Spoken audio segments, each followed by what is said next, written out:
Open a book, discover the world. We can read together, explore with me. The adventure begins, the words come alive. There's so much to choose, come read with me. Read with me. Read with me. Read with me. Hello and welcome to the R.E.A.D TV episodes, and today we're going to read, explore, ask and discover about India. I'm Dr. Parul an assistant professor of biology at Indiana University East, and over here we have Atulya Kathuria, and he'll introduce himself. I'm Atulya Kathuria, and I'm in grade 4 at Hibbard. Right, and we have 3 students here. Do you want to introduce yourselves as well? Go ahead. What's your name? Nijan and Jenny. R.E.A.D. Right, so we're going to talk about India today. So why don't we start by just greeting each other like we do in India? Did you know that India's national language is Hindi? So it's very different from English, right? So when we actually greet each other, we say Namaskar, and it's actually spelled out here in this book called India ABCs.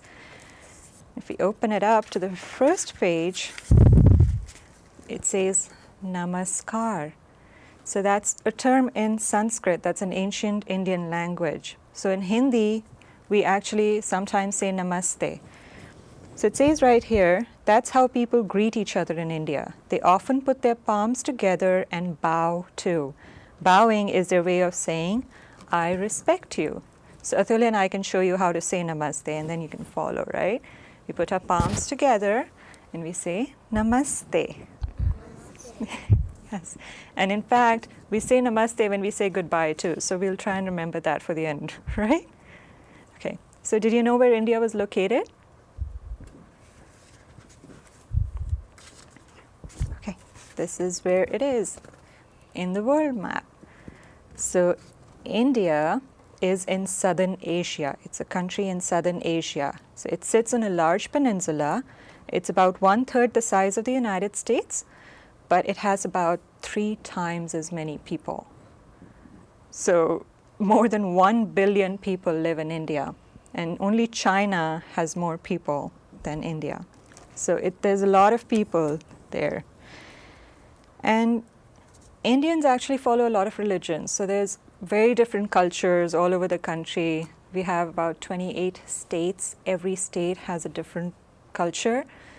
But let's talk a little bit about the religions there. Okay? So if you look at this book, it's called T is for Taj Mahal, an Indian alphabet.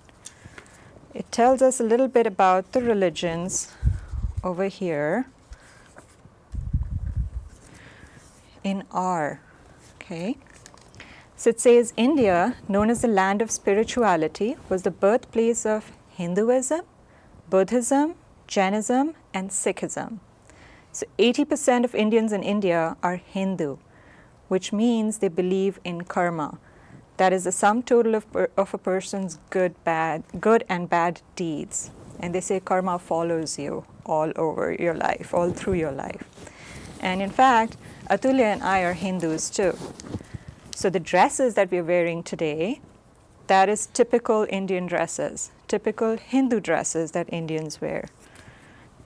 And this book tells us a little bit about that too, right here. D is for dress. Lush fabrics from India have stood the test of time, the elegant sari forever in its prime. So have you ever seen an Indian lady in a sari? No? Okay.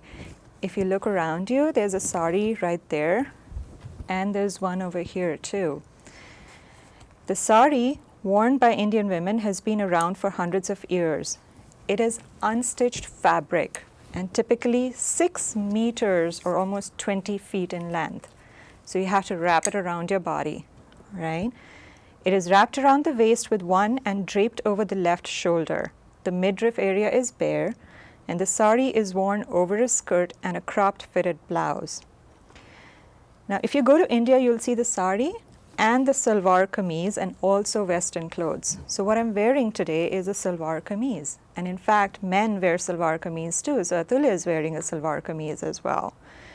In fact, this is not a salwar, it's a pajami. But if you wear a salwar, it's very loose. So it's very good for the heat in India. The typical temperature in northern part of India goes to 120 Fahrenheit. So it's hot. So these loose clothes help you get air, right? It's really cool that way. And the traditional attire for men could also be dhotis. So they could wrap around long cloth around their waist. And then based on the religions and cultures, women in India, if they're Hindus, they actually put a bindi, like the dot on my head, right? The one that I have here is like a sticker, so I can take it off easily. That's pretty cool, isn't it? But do you know why they put that bindi on the head? No? So this book actually talks to us about that, which is Hinduism for kids. Like I said, 80% of the country is Hindus. So a lot of people there will follow certain things, right? So the Indian women, the Hindu women, put a bindi. And it talks about that right here. Why do Hindu women put a dot on their head? Hindu women put a dot called a bindi, usually of red color in the center of the forehead. It can also be of other colors. Generally, it's regarded as a symbol of being a Hindu married woman. Putting a dot on the forehead has another importance. In Hinduism, the midpoint of the forehead, right between your eyebrows, is supposed to be the zone of wisdom. So the bindi is believed to restore concentration of the mind. So they think that if you put a bindi on, everything that you read and you explore goes right in the center of your head. And it helps you remember. Isn't that interesting? Right. Okay. Now, we have a lot of different festivals in India. We have Diwali, we have Holi, and we celebrate them in a lot of different ways. And today we're going to do 2 activities to sort of give you an idea of the celebrations, right? So one of them is making a Rangoli. Do you want to do that? Yeah? Okay.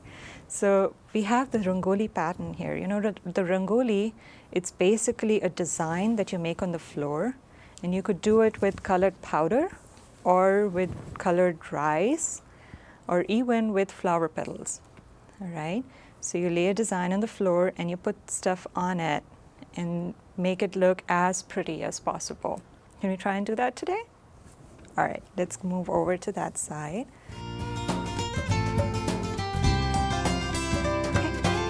So when we have festivals or special occasions in India, we make a rangoli on the floor. And sometimes we make it with with colored sand or with colored powder or with colored rice or flower petals. And most of the times it's actually meant to welcome the gods into the house, you know. So you're decorating the house so the gods would love your house and enter and give you blessings, okay? So over here we have a nice pattern that I made on the paper. And we're going to put colored rice into the pattern, okay? And to sort of give you an idea, here's the pattern, right? So do you want to start filling it up with the colors? So maybe one of you can start with the center and put some colored rice in the center circle here, right? Do you want to do purple? Jenny, you want to start? Okay, go ahead. And maybe on this side, Reina can do the next circle, right? There you go.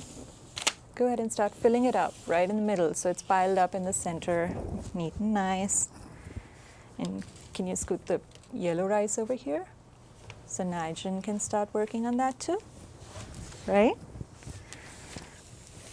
Okay, so you'll have to fill it up in the circle, and we put orange right next to it and yellow around that. And Atulya, you want to start doing the green around this?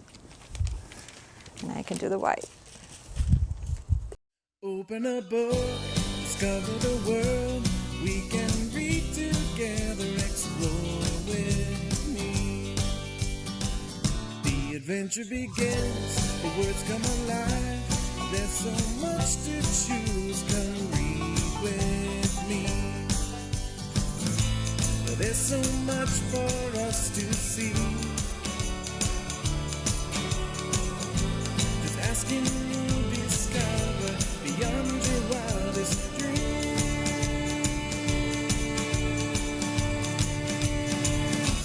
So come along, turn a page, adventure begins when you come. Read with me, read with me, read with me, read with me. Looks like we're done. So how do you like the Rangoli? Does it look pretty? And you can make several different designs like this, right? It could be very different. It could be a flower, it could be a peacock, with different patterns. Wouldn't that be fun? Right? Okay. So yes, Rangoli plays a major role in the decorations that we do around the house on special festivals.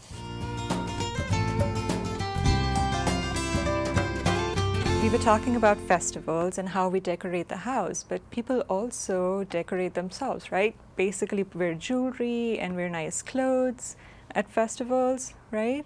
And we also put henna. So henna is actually, it says right here in this book called Ancient India, it talks about the festivals and ceremonies and the things that people do in India, and it talks about henna. So using henna to mark the hands and feet was a common custom in India and is still part of marriage ceremonies. Henna is a plant extract that is mixed into a paste with water and used to make patterns on the skin. The paste dyes the skin red. And the good part is it's not permanent, so it comes off easily, right? So what we're going to do is do an activity like drawing henna, but we're not going to do it on our hands. We're just going to make an imprint of your hand, basically trace around it, and then draw designs in it. How does that sound? Good? Okay. So Atulya, you want to hand out the papers? And one each. And then we have marker here because henna looks brown. So we're going to use brown markers and do that, okay? And I have... Check your markers out. Yeah. And we have designs here. So you can draw anything on those handprints, right? It could be as simple as a flower, or it could be something like this, or it could be even more intricate like that. So you could fill it up if you want to, but we'll just go with simple designs, all right? Anything you want. But the idea is to make a lot of swirls, a little dark in areas, so it looks pretty that way, all right?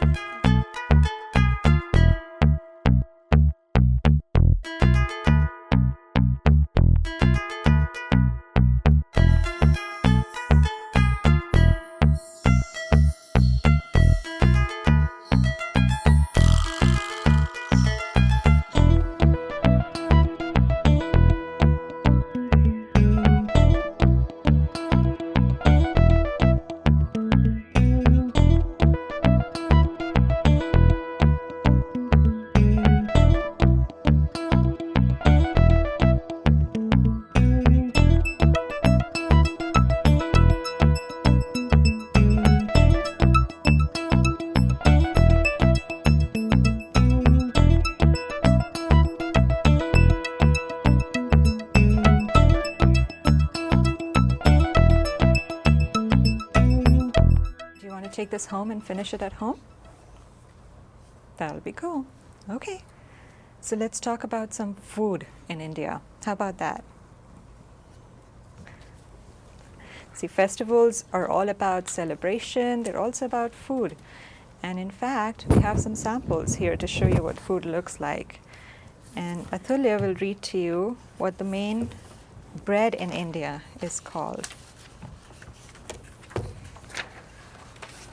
So the bread we have here is a multi-layered bread made with wheat, and it's called a paratha. So this book talks to you about the paratha. Paratha is a flatbread from northern India. Sometimes the paratha is filled with vegetables. Another kind of flat Indian bread is called naan. This flatbread is baked in a hot clay oven called a tandoor. Mm-hmm. So this flatbread here is the parantha, and we have lentils here, which are kind of like kidney beans, but a different kind of lentil. It's a pulse, right? It's rich in protein. And then we have potatoes. So one of the vegetables we eat a lot in India, right? So it's when we sit down at the dinner table or a lunch table, this is the typical kind of food we would eat. We'd eat an Indian bread, which could be stuffed or could be plain or could have just simple salt and pepper in it. And we could eat it with lentils or any kind of vegetables and sometimes yogurt. And then we'll have rice along with it too. Okay? And apart from all the cultures and all the food that we have, India is also well known for its architecture. Do you know what this is?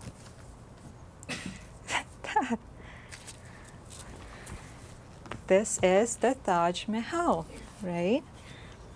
And this book talks about the Taj Mahal as well.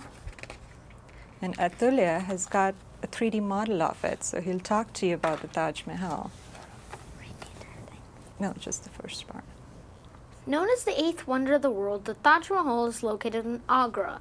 In 1631, Mughal Emperor Shah Jahan was grief-stricken when his favorite wife, Mumtaz Mahal, died during the birth of their 14th child. It was customary in those days for the king to have several wives. In her dying breath, she asked him to build a mausoleum for her, one more beautiful than any the world had seen before. Construction of the Taj Mahal began in 1632, 1 year after her death, and was completed in 1653. Through the efforts of artisans and craftsmen, the Taj is built of white marble and has 43 varieties of precious and semi-precious stones inlaid in the marble. It is known for its perfect symmetry. Passages from the Quran are engraved on its walls and are used as decorative elements. So the Taj Mahal, as you can see in the model too, it's actually made up completely of marble. And it took a lot of years for them to make it too. And we have many different kinds of architecture in India. It's not just the Mughals, it's the other kings who made a lot of different towers there as well. It's beautiful. Right? So we'll leave you with a fun fact. In fact, in math, the zero that you use actually comes from India. So 0 was given by Brahmagupta. That's one of the mathematicians in ancient India. He is the one who invented the 0. So if we didn't have 0, the math number system would be very different, wouldn't it? Right? Right. So that's all we have about India. Why don't we end it by saying the same greeting that we started off with? Right? Put our palms together, bow our heads, and say Namaste. Namaste. Okay. Thank you very much.